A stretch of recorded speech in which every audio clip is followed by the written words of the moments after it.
Hello there. So today I'm going to be teaching you how to make grass completely in Blender, except the texture. But anyways, let's begin. They don't see this part of me. Girls like me don't cry. Girls like me pretend, please don't cry. Girls like me don't cry. Girls like me pretend, please don't cry. Okay, so first of all, you want to have your GFX and all that set up and make sure you've imported your HDRI. If you don't know how to, then I have a video linked on my channel. So anyways, the first thing you want to do, you want to make sure you're in object mode. Now you want to press Shift A at the same time, and then you have to go to Mesh and then Plane and then make it bigger. And now you want to press on the icon that looks something like a bow and arrow, and then you want to press the plus sign, and then you want to press hair.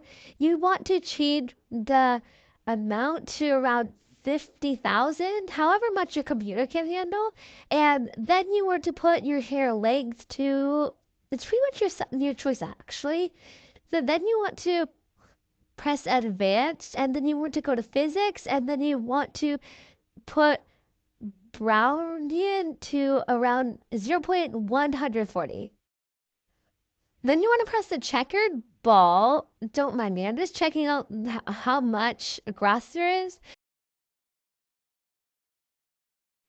Okay, so anyways, you want to press on the checkered ball, and then you want to press new, and then you want to change the color or add in a grass image texture. So because this is just a tutorial, I'm just going to add in a color, but if you want to find an image texture, just search it up on Google and you'll find it pretty easily. Anyways, that's it for this tutorial. I hope this helped you and have a good day. Bye bye. I'm super shy, but wait a minute while I make you mine, Darling, and second, but you're on my mind all the time. I wanna tell you, but I'm super shy.